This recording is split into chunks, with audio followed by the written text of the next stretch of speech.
በኢትዮጵያ ባህልና አፈ ታሪክ በኢትዮጵያ ባህል ውስጥ ቫምፓየር የሚለው የምዕራባውያን ቃል በቀጥታ ባይለመድም ተመሳሳይ ባህሪ ያላቸውና የሰውን ደም ወይም ሕይወት የሚቀጥፉ ተብሎ የሚታመኑ የባህልና የሃይማኖት እምነቶች አሉ። የመጀመሪያው ቡዳ በባህላዊ እምነት የሰውን ደም፣ ጉበት ወይም መንፈስ በአይን ሩቅ ሳይሄዱ በእይታ መውሰድ ሰውን ሊያሳምሙ ወይም ሊገድሉ ይችላሉ ተብሎ የሚታመኑ ሰዎች ናቸው። ይህ ከምዕራባውያኑ የሰውን ጉልበትና መንፈስ ከሩቁ ከሚመጡ ፍጡራን ጋር ይመሳሰላል። ሁለተኛ ቃኝ ወይም ጋኔን በሃይማኖታዊ እይታ የሰውን ሕይወትና ደም የሚመጡ ወይም ሰውን ለበሽታና ለሞት አሳልፎ የሚሰጡ ርኩሳን መናፍስት መኖራቸው ይታመናል። በእውነተኛ ሕይወት ቫምፓየር የተባሉ ታሪካዊ ሰዎች በታሪክ ውስጥ እጅግ ጨካኝና የሰውን ደም በመጠጣት ወይም በማፍሰስ የሚደሰቱ ለቫምፓየር ተረቶች መፈጠር ምክንያት የሆኑ እውነተኛ ሰዎች። የመጀመሪያው ቭላድ ድራኩላ በ15ኛው ክፍለ ዘመን የነበረ የሮማንያ ገዢ ነው። ጠላቶቹን በሾላ ላይ ሰክቶ በመግደል እና ደማቸውን በማፍሰስ ይታወቃል። ታዋቂው የድራኩላ ፊልምና መጽሐፍ ገጸ ባህሪ የተሰራው በእሱ እውነተኛ ታሪክ ላይ ተመስርቶ ነው።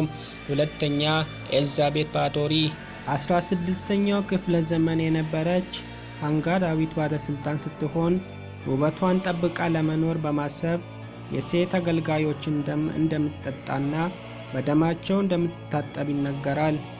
ሌላኛው የምናየው የሕክምናና የሳይንስ ማብራሪያ ነው። በድሮ ዘመን ሰዎች ስለ ሕክምና በቂ እውቀት ስላልነበራቸው የተወሰኑ በሽተኞችን እንደ ቫምፓየር ያዩዋቸው ነበር። የመጀመሪያው ፒሪፎሪያ። ይህ በሽታ ያለባቸው ሰዎች ቆዳቸው ለፀሐይ ብርሃን በጣም ስስ ነው። ለፀሐይ ሲጋለጡ ቆዳቸው ይቃጠላል፣ እንዲሁም ይሻክራል።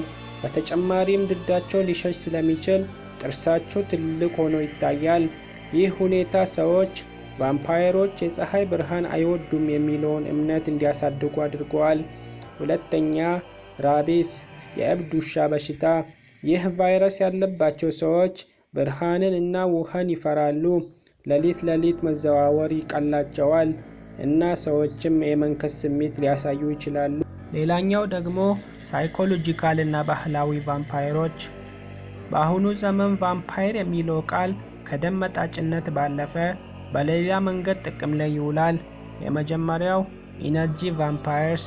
እነዚህ ሰዎች በአካል ደም የሚመጡ ሳይሆኑ ከእነሱ ጋር በምትሆኑበት ጊዜ ጉልበታችሁን፣ ደስታችሁን እና ሰላማችሁን የሚነጥቁ ጨቋኝ ወይም ሁልጊዜም የሚያማርሩ ሰዎችን ለመግለጽ የሚገባ የስነ ልቦና ቃል ነው።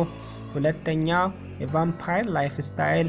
በአሁኑ ጊዜ በዓለም ላይ እንደ ቫምፓየር ጥቁር ልብሶችን በመልበስ ሰው ሰራሽ የውሻ ጥርስ በማድረግ እና በሌሊት በመንቀሳቀስ እንደ ባህል የሚያደርጉ የሰዎች ስብስብ አሉ።